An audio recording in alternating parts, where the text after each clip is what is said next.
안녕하세요, 여러분. 기후변화와 환경보건 벌써 세 번째 주입니다. 자, 오늘은 그 첫 시간이고요.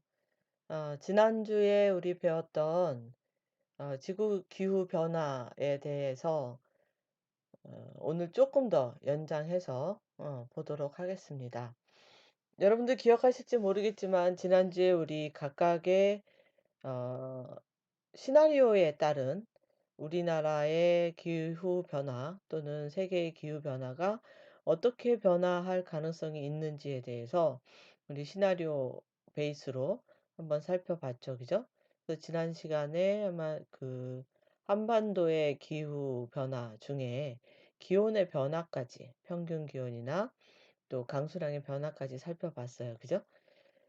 가장 중요했던 포인트는 우리 RCP 시나리오라고 하는 Representative Concentration Pathway, 대표 농도 경로라고 하는 거 여러분들 기억하실지 모르겠어요. 제가 가능하면 꼭 기억을 해 주세요 그랬는데 아마 대부분의 우리 그 수강하는 학생분들은 다 기억하지 않을까 싶습니다. 또 뭐 기억을 못한다 하더라도 또 여러 번 반복해서 우리 학습하다 보면 이 수업이 끝나갈 때쯤 되면 자연스럽게 여러분들 그 RCP라는 용어에 익숙해지지 않을까 이렇게 싶어요. 우리 IPCC에 대한 용어에도 익숙해졌던 것처럼 시간이 흐르면 흐를수록 점점 '아 내가 이제 기후 변화란 무엇인가.'에 대해서 알아가고 있구나 하는 부분이 있을 것 같습니다. 자, 지난주에 보여 드렸던 그런 이제 비슷한 그래프를 가지고 왔는데요. 지난주에는 우리 그 한반도에 대한 기후 변화에서 이 똑같은 그래프를 보여줬어요. 여기는 지금 남한에 대한 기후 변화에 대해서 그 평균 기온하고 최고 기온, 그다음에 최저 기온, 강수량이 어떠한 변화를 갖는지를 보여주고 있습니다. 두 가지 케이스죠. 하나는 RCP 2.6, 다른 하나는 RCP 8.5. RCP 2.6은 여러분들 아시다시피 지구의 그 자정작용이라고 하는 어 일정 수준의 오염을 스스로 정화할 수 있는 능력에 맞추어서 우리가 온실가스 배출을 그만큼 줄일 경우에 지구가 자연스럽게 발생할 수 있는 지구에 자연스럽게 나타날 수 있는 어떤 기후 변화를 예측한 게 RCP 2.6이다. 이렇게 말씀을 드렸었죠. 그죠? 지난 시간에 그렇게 얘기를 했었어요. 음, 우리가 이제 그 RCP 8.5라고 하는 정도의 수준은 지금 현재 배출하고 있는 수준을 그대로 배출했을 때, 그죠? 그대로 배출했을 때 어 발생이 될 것으로 예측되는 수준이 RCP 8.5라 이렇게 얘기했습니다. 그래서 RCP 2.6과 RCP 8.5를 보면 여러분들이 어떤 느낌이 들어야 하냐면요. 어 우리가 이제 그 지난 시간에 제가 얘기했던가요? 아니면 지지난 시간에 얘기했던가요? 지구는 그 기온이 한 80만 년 전부터 주기적인 패턴으로 기온의 상승과 하강이 반복했다. 그죠? 이게 이제 과학적인 자료에 의해서 나타난 패턴인데요. 일부 과학자들은 이런 패턴을 가지고 현재 지구 기온의 변화가 그러한 패턴의 일부분이다.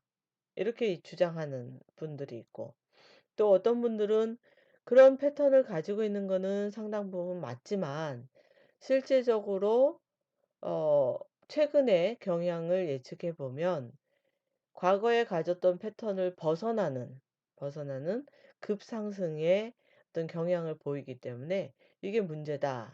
이렇게 되어 있는 거죠. 그래서 RCP 2.6과 RCP 8.5는 지금의 급상승에 대한 패턴으로 우리가 온실가스를 배출했을 때 나타날 수 있는 영향이고요. RCP 2.6이라고 하면 그런 인간의 활동하고 관계없이 지구 자체적으로 주기적 패턴에 의해서 나타났던 기후변화 정도의 수준이다. 이렇게 여러분들이 이해하시면 훨씬 더 편하게 보실 수 있을 것 같아요. 먼저 평균 기온을 좀 살펴보면 우리나라 평균 기온은 11.2도인가 몇 도였었죠. 그죠? 근데 지금 이제 남한의 평균 기온은 북한이 빠지기 때문에 아무래도 약간 높은 것 같아요. 그래서 12.5도의 값을 보였고요. 이것이 21세기 전반기인 2021년부터 2040년까지의 그때로 예측을 해 보면 약 1.4도 정도 올라간 13.9도 정도 될 거다. 이게 이제 예측 상황이고요. 21세기 중반기로 접어들면 2041년부터 2070년까지죠. 이렇게 접어들면 약 1.7도 정도 상승한 14.2도 정도 수준이 될 것이다. 이렇게 이제 예측을 했고요. 21세기 후반에 가더라도 비슷한 경향으로 14.2도 정도 될 것이다. 이렇게 예측을 하고 있어요. 그래서 평균 기온의 상승 범위가 한 1.7도 정도 되는 거고요. 최고 기온의 상승 범위도 이렇게 보시면 한 1.6도, 그다음에 최저 기온도 한 1.7도, 요 정도의 범위 내에서 상승을 할 거다. 이렇게 보고 있습니다. 반면에 RCP 8.5 같이 지금과 같이 온실가스를 배출했을 때 그럼 얼마나 더 상승하겠느냐 이것들을 보면 평균 기온은요. 12.5도에서 21세기 전반기에는 1.1도 올라간 13.6도. 그다음에 21세기 중반기로 가면 2.5도가 올라간 15.5도고요. 21세기 후반기, 약 2100년까지를 살펴보면 4.4도가 올라간 19.6도 정도 될 거다. 이렇게 예측이 됩니다. 그래서 RCP 2.6보다 RCP 8.5의 경우 약 1.7에서 4.4도니까요. 2배 이상, 2배보다 훨씬 넘는 그런 온도 상승이 발생할 거다. 이렇게 이제 예측을 하는 거죠. 최고 기온의 경우에도 비슷해요. 그죠? 4.5도 5도 정도 증가할 거고요. 그다음에 최저 기온도 4.3도 정도 증가한다. 이렇게 보여지고 있습니다. 그래서 최고 기온이나 평균 기온, 최저 기온 모두 어 온실가스의 배출이 없던 원래 지구가 가지는 기온 변화의 패턴에 비해서 약 2배 이상 더 가중된 효과가 나타날 거다. 이렇게 보는 거죠. 강수량을 한번 살펴보면요. 강수량은 1307mm가 남한의 이제 평균 강수량인데 요게 2020년에서 2040년까지 가면 1416, 그다음에 2100년까지 가면 1393. 그래서 약 90 정도 엄밀하게 86 정도가 더 늘어나는 86mm가 더 늘어나는 이런 경향을 보일 거다 했고요. RCP 8.5 같은 경우에는 21세기 후반기 2100년까지 1480 정도의 강수량을 보여서 1307보다 한 180 정도 상승하는 것 같아요. 그래서 정상적인 패턴보다 한 2배 정도, 이 강수량에 있어서도 정상적인 패턴보다 2배 정도 많게 비가 내릴 것이다. 이렇게 예측이 되고 있습니다. 이제 앞에서 본 거는 기온하고 강수량, 대표적인 현상들을 보이는 기온하고 강수량이고요. 여기에는 이제 각 기후 인자별로 여러 가지 기후 전망들을 내놓았어요. 이게 이제 RCP 시나리오별 전망에서 이건 다시 이제 우리나라 전체, 한반도의 전체에 대한 내용이죠. 먼저 RCP 2.6을 이렇게 살펴보면 기온이랑 강수량은 봤으니까 우리 넘어갈게요. 풍속, 상대 습도, 폭염 일수, 열대야 일수. 폭염은 이제 낮에 더운 거죠. 열대야는 밤에 더운 거고. 여름 일수, 한파일수, 결빙, 서리일수, 식물 성장 가능 기간, 최대 무강수 지속 기간. 그러니까 비가 오지 않는, 음, 그러니까 비가 왔다 안 왔다 왔다 안 왔다가 아니고요. 비가 계속 안 온 기간이 이제 무강수 지속 기간이고요. 호우일수, 비가 많이 온, 이런 호우일수, 그 다음에 5일 최다 강수량, 그 다음에 강수 강도, 이렇게 이제 보고 있는데요. 몇 가지는 여러분들도 보시다시피, 풍속 큰 변화 없고요. 상대 습도도 큰 변화가 안 보이죠. 그죠? 그 다음에, 호우일수도, 큰 변화가 없고, 그 5일 최대 강수량, 요건 좀 크게 증가하는 이런 거를 보여지고요. 그 다음에 강수 강도는 뭐 큰 변화는 아닌 것 같아요. 그런 반면에 여기 이제 폭염이나 열대야 여름들의 일수에서는 상대적으로 좀 큰 변화를 보여주는 것 같죠. 예를 들면 폭염 일수 같은 경우는 현재 7.3일 정도인데요. 21세기 전반기 가면 8.1일로 약 1일. 꽉 찬 1일은 아니고 이제 이게 평균값이니까 약 1일 정도 증가를 하는데 21세기 중반이나 그 후반기에 가면 한 2일 정도 증가하는 걸로 이렇게 보여지고요. 여름 일수 같은 경우는 보통 우리 세 달을 따지잖아요. 우리나라 같은 경우는 봄, 여름, 가을, 겨울 4계절이 있으니까 오늘이 또 4월 1일이잖아요. 그죠? 음. 봄의 한가운데 있는 달이죠. 3월, 4월, 5월을 우리가 봄으로 치고 그다음에 6월, 7월, 8월을 여름이라고 구분하고요. 그다음에 10, 11, 9, 10, 11 이렇게 가을이고 12, 1, 2 이렇게 겨울로 구분을 하죠. 그래서 여름 일수가 이제 보통 우리가 96일 정도가 여름 일수다. 예, 이렇게 평가를 하는데 점점점 늘어나서 한 118일 정도면 4달 정도 되는 거죠. 이렇게 늘어나는 경향을 보이고 있고요. 한파일수는 어, 앞서 우리가 이제 기온 변화에서 기온이 상승했잖아요. 그러니까 지금은 한 17일 정도 되는데 벌써 한 그 날수가 줄어서 21세기 전반기부터도 한 6일로 확 주는 이런 현상이 예측이 되고요. 결빙일수도 따라서 상당히 많이 주는 이런 경향을 보이고 서리일수 조금 적고요. 네. 그다음에 식물 성장 가능 기간은 이제 햇빛이 좋은 날이겠죠. 그리고 좀 늘어나는 이런 패턴을 보입니다. 그래서 가장 큰 변화를 보이는 것들은 여기 보시는 것처럼 여름 일수와 열대야, 그죠?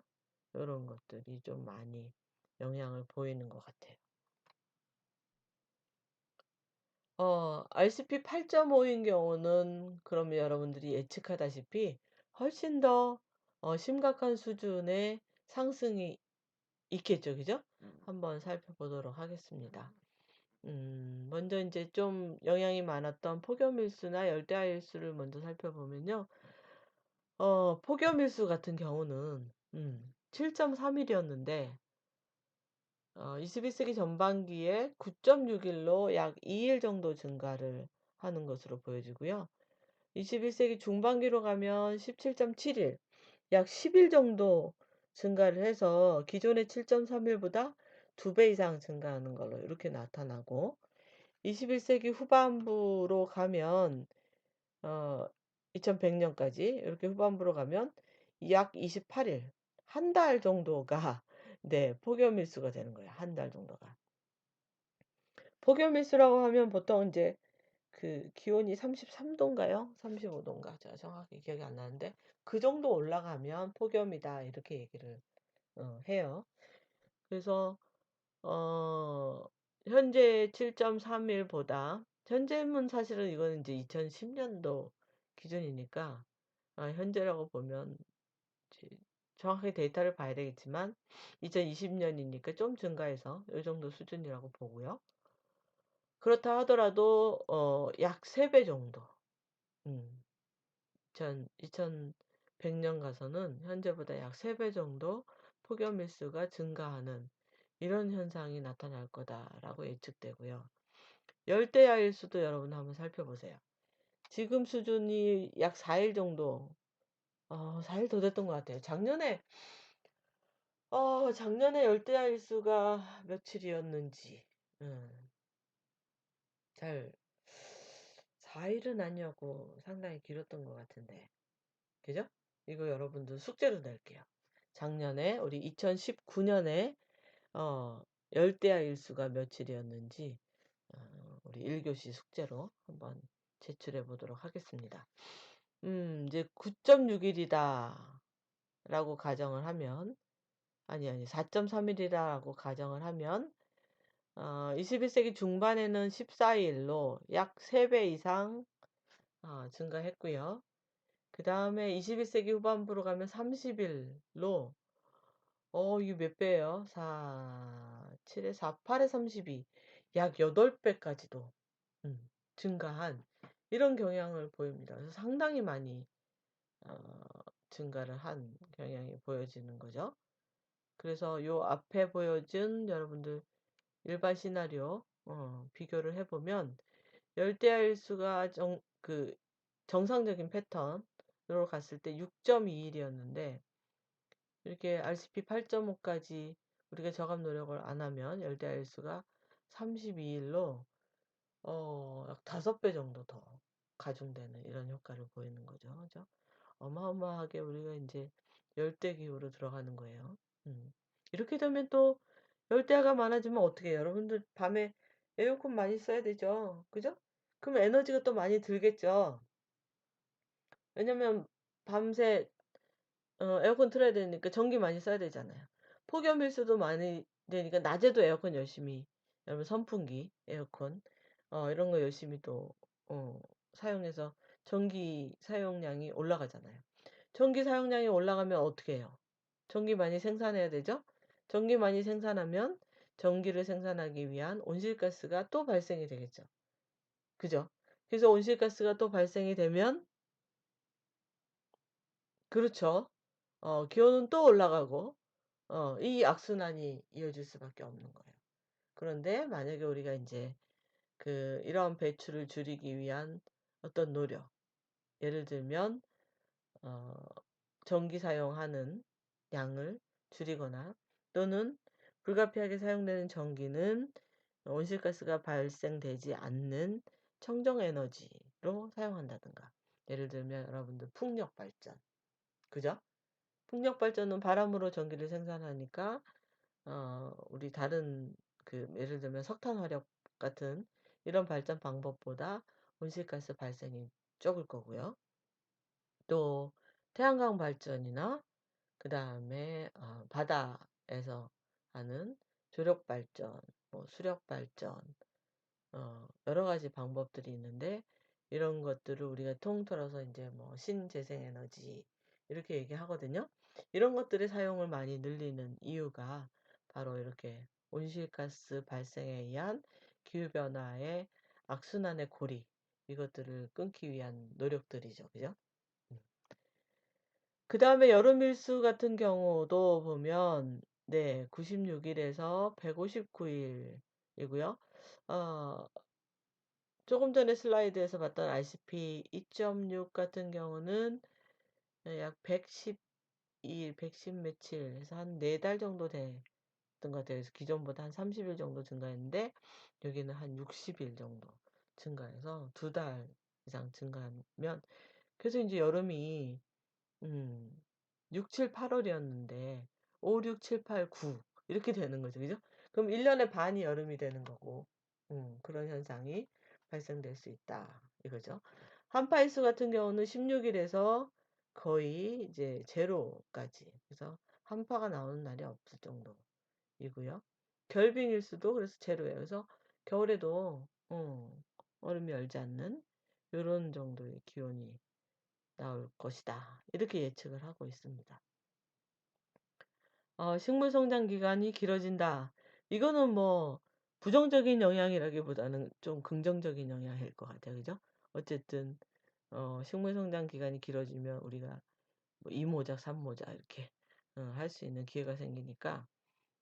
하지만 이러한 그 득보다 여기 발생하는 이런 이제 기온 상승에 의한 폭염이나 열대야 일수 이런 것들 때문에 발생되는 손실이 더 크기 때문에 우리가 온실가스를 줄일 필요성이 있다. 이렇게 강조를 하는 거죠. 그죠? 다음으로 보면 지역별로 어떤 패턴을 보이나 하는 부분이에요. 기온하고 강수량 분포는 앞에 이제 포에서 보여드린 건 평균값이고요. 우리나라의 지역별로 우리나라를 싸고 있는 주변의 지역별이 아시아 지역이 어떤 패턴을 가지냐 하는 부분들을 나타내는 게 여기 보여주는 슬라이드입니다.